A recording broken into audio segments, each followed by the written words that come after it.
What's up everyone? So today's video would be going to be on the common mistakes which people tend to do while performing a push-up, which leads to lesser chest activation and greater strain on their shoulder and triceps. So push-up is nothing but a horizontal pushing movement which activates your chest muscles, shoulder muscles and the tricep muscles. But the main focus with the push-up is always on our chest and to activate the chest muscles and grow it. But if you make these mistakes which I am covering in this video, you'll never feel your chest muscles while performing the push-ups, and you might put more stress on your shoulder joint and the elbow joint, as well as you might also injure yourself.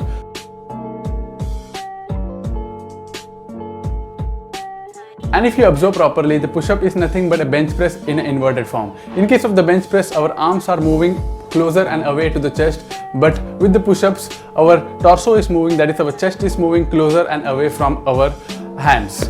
So in the studies it has been seen that both of these push-ups and the bench press provide a similar kind of activation of our chest muscles. So we can say that even push-ups can help you to build your chest muscles and grow its size. So in this video I will be giving you the correction to all these common mistakes which will help you to increase your chest activation and reduce your shoulder and tricep strain while performing a push-up. The first mistake is that you're not keeping your neck neutral. So if you're flexing or extending your neck excessively, then it might put more stress on your trap muscles, and it might also reduce your range of motion because you will think that your head is reaching closer to the floor, but actually you have to allow your chest to reach closer to the floor.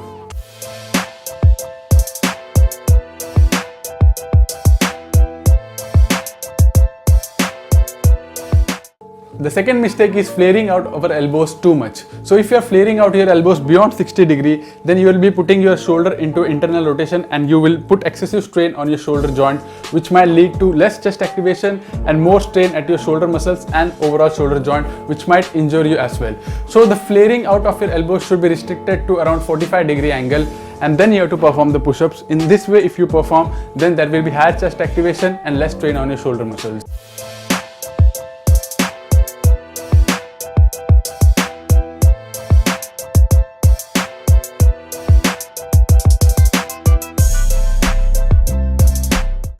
The third mistake is that you're rolling your shoulder blades forward while you are at the bottom position of the push-up. So if you're doing like this, then you will be putting more stress on your shoulder muscles and you will never feel the activation of your chest muscles. So instead what you have to do is, you have to pull your shoulder blades backward like this, bring your chest out and retract your shoulder blades. That means you have to squeeze your shoulder blades as you perform the push-ups like this.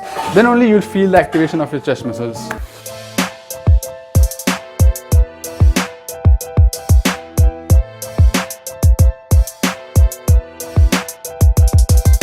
The fourth mistake is shrugging your shoulders while performing a push-up. So if you elevate your shoulder blades while performing the push-ups like this, if you elevate and drop it, then you'll see that you'll have less activation of your chest muscles and you might put excessive strain on your trap muscles, which might also lead to some neck pains while performing the push-ups. So instead what you have to do is, you have to unshrug your shoulder blades, you have to pull the shoulder blades downward by engaging your lats and then perform the push-ups. You will immediately feel more activation of your chest muscles. Even if you just do this like this, you can see that the chest activation increases. So similarly, while performing the push-ups, you have to do this and then perform the push-ups. You will be more stable and you will be getting a better activation of your chest muscles.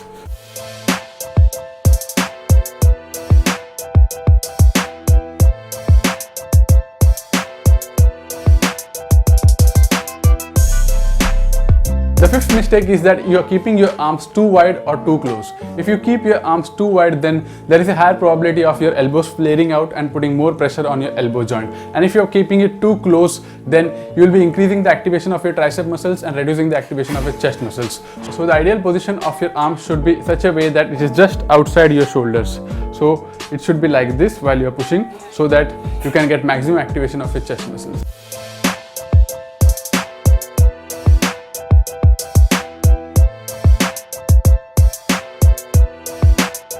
The sixth mistake is that your elbows are not in line with your wrist when you are performing the push-ups. So if you see that your elbows are moving backward while performing the push-up, then it will increase the tricep activation and it will reduce the chest activation. So we have to make sure that always our elbows and our wrist are in line while we perform the push-ups.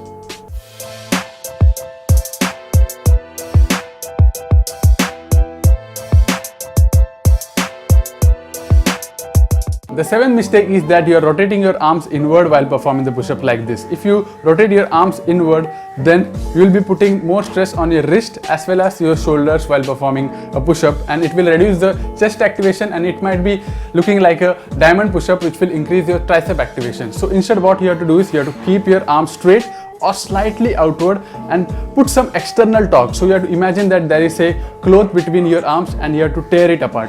So what you will do is you will put some external force like this and then perform the push-ups.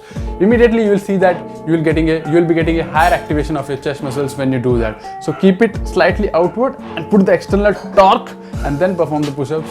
You will see that the chest activation will increase.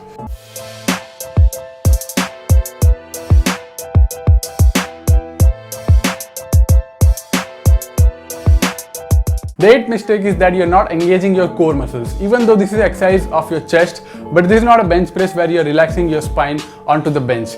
Here you are moving your torso up and downwards. So here we need a core activation so that we can maintain our spine neutral. So for activating your core, you have to squeeze in your abs as well as your glutes so that you can maintain a neutral spine and then perform the push-ups. And you should not elevate your hips or drop your hips while performing the push-ups. This will ensure that you are getting a stable base while performing the push-ups.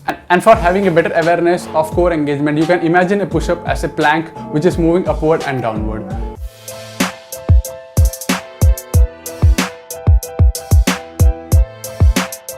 The ninth mistake is that you are not following the bar path of the bench press when performing the push-up. So as I mentioned earlier, push-up is nothing but a bench press performed in an inverted manner. So in the bench press, you can see that the bar path is not completely straight. So we are not pushing the bar in a completely straight manner, but instead we are starting from a lower chest position and then we are pushing it slightly upward so that the bar gets in line with our shoulders. This ensures a better chest activation. So even with the push-ups, you will start by keeping your hands in line with the shoulders, but as you press, you will slightly drift forward such that your hands get in line with your lower chest. So in this way, you can ensure better chest activation and you can mimic the bench press chest activation with your push-ups.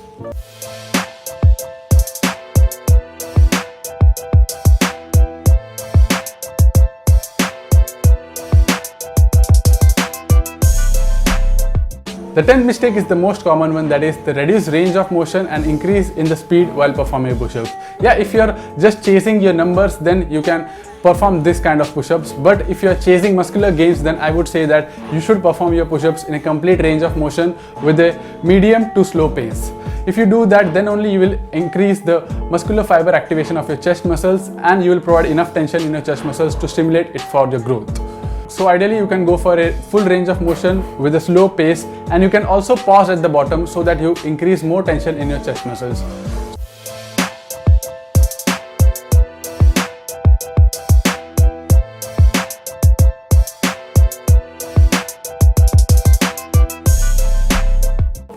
So I hope you found this video valuable and got to learn a lot about push-ups so as to increase your chest activation and reduce your shoulder and tricep activation. And if you found this video valuable, then like this video, share with everyone and subscribe to my channel for more such informative videos on workout and nutrition. And if you wish to train with us, then check out TheSuppleStrength.com, where we provide evidence-based nutrition as well as workout coaching to enhance human performance. So we'll meet in the next video. Till then, stay supple, stay strong.